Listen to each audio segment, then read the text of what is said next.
You turn off the lights more often now. You unplug devices before leaving the room. Maybe you even replaced every bulb in your home with energy-saving LEDs. And yet, your electricity bill keeps going up. It doesn't make sense. You're using less, but somehow paying more. So, what exactly is changing? Because this isn't just happening to you. Across entire countries, millions of people are doing the same thing. Cutting usage, becoming more efficient, trying to save, and still, their bills refuse to follow. Which raises a strange possibility. What if your electricity bill was never really about how much electricity you use? Think about the last time you opened it. You probably didn't study every line. You went straight to the total. That one number. And for a moment, nothing else mattered. Just confusion. How is this even possible? Because from your side, everything feels logical. You lower the thermostat. You delay using appliances. You track your consumption with apps that show clean graphs and reassuring declines. The numbers say you're doing better. The bill tells a completely different story. And that contradiction is where the real system begins. Because your electricity bill isn't just a number. It's the final output of something far more complex. Something most people never see. Picture this. Far outside your city, a power plant is running. Fuel is being burned. Turbines are spinning. Electricity is being generated every second. That's the part everyone understands. But the electricity doesn't stop there. It begins a journey, a long one. It travels across massive transmission lines, stretching for miles, sometimes across entire regions. It passes through substations where voltage is carefully controlled. It moves through a web of local distribution networks before finally reaching your home. At every step, something is being maintained, monitored, and managed. Because electricity is one of the few things in the world that must be perfectly balanced in real time. Too little supply? The system fails. Too much? The system destabilizes. There's no storage buffer like a warehouse. It has to work instantly. Every second. Now add people into that system. Engineers watching live grid data. Technicians responding to faults. Maintenance crews fixing damage before it spreads. And then add something even less visible, backup systems. Extra capacity that sits idle most of the time, waiting for moments of extreme demand. Infrastructure that exists not because you use it daily, but because you might need it at any moment. And suddenly, the picture changes. Because now you're not just paying for electricity. You're paying for readiness, for reliability, for a system that's built to never fail. And here's where the illusion begins to break, because many of these costs don't depend on how much electricity you use. They exist whether you use a lot or almost none, which means even if your usage drops, a large part of your bill doesn't. Look closely at a typical electricity bill and you'll see it. Delivery charges, service fees, network costs, regulatory adjustments. In some cases, these fixed components make up nearly half the bill. Half. So even if you cut your usage by 20%, your bill might barely move. But that's only the surface. Because there's another layer quietly shaping what you pay. Time. Electricity isn't priced equally throughout the day. When demand surges, millions of homes turning on lights, heating, appliances at the same time, the system comes under pressure. More generators are activated. More infrastructure is pushed to its limits. And the cost of supplying that electricity rises. So prices rise with it. Which means something most people don't fully realize.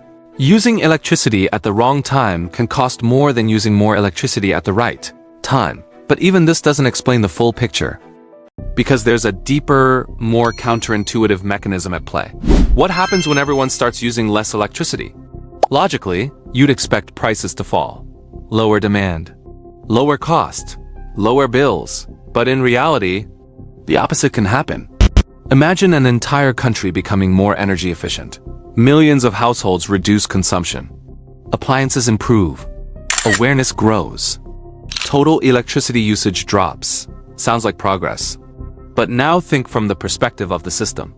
The grid still exists. The infrastructure is still there. The maintenance still has to be done. The investments still need to be recovered. Those costs don't shrink just because people use less. So what happens? The system adjusts, not suddenly, not dramatically, quietly. Rates increase. Fixed charges expand. Pricing structures shift. Because the system isn't designed to reward lower consumption alone. It's designed to ensure survival. In many regulated markets, utility companies are allowed to recover their costs regardless of how much electricity is sold. Which means one simple but uncomfortable truth: if total usage drops, prices can rise to compensate. So while you're saving energy, the system is recalibrating around you, and most people never even notice it happening. Now picture someone sitting behind that system, a pricing analyst, looking at national consumption trends. They see efficiency improving, demand slowly declining.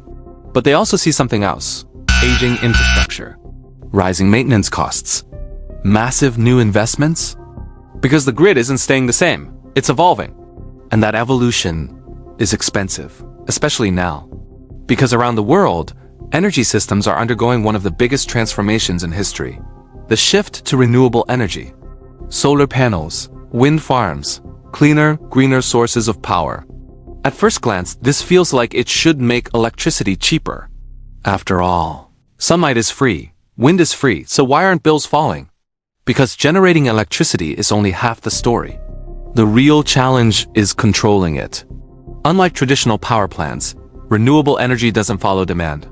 It follows nature. The sun doesn't shine on command. The wind doesn't blow on schedule, which means the grid has to adapt in real time. Energy storage systems must be built. Backup power sources must remain available. Advanced balancing technologies must be deployed. The system becomes smarter, more flexible, more complex, and more expensive to manage. So while the cost of producing electricity may go down, the cost of maintaining stability goes up, and that cost finds its way into your bill. This is why, in many parts of the world, electricity pricing is slowly shifting away from pure usage toward system support. You're not just paying for what you consume. You're paying to keep the entire system functional. And that creates a strange disconnect. Because from your perspective, the effort is real. You're saving energy. You're being efficient. You're doing everything right.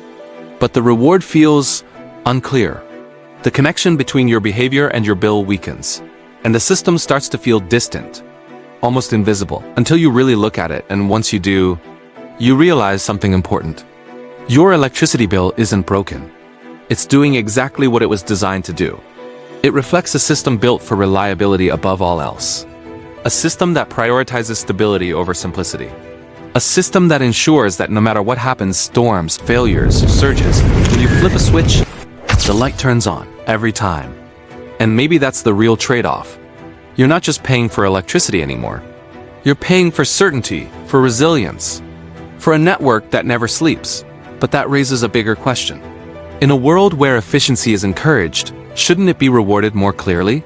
Or is this simply the hidden cost of keeping everything running perfectly? Because once you understand this system, you don't just see your bill differently. You see the entire infrastructure behind your everyday life. And you start to realize this isn't the only system working quietly in the background.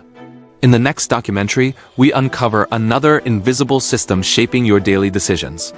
One you interact with far more often than you think.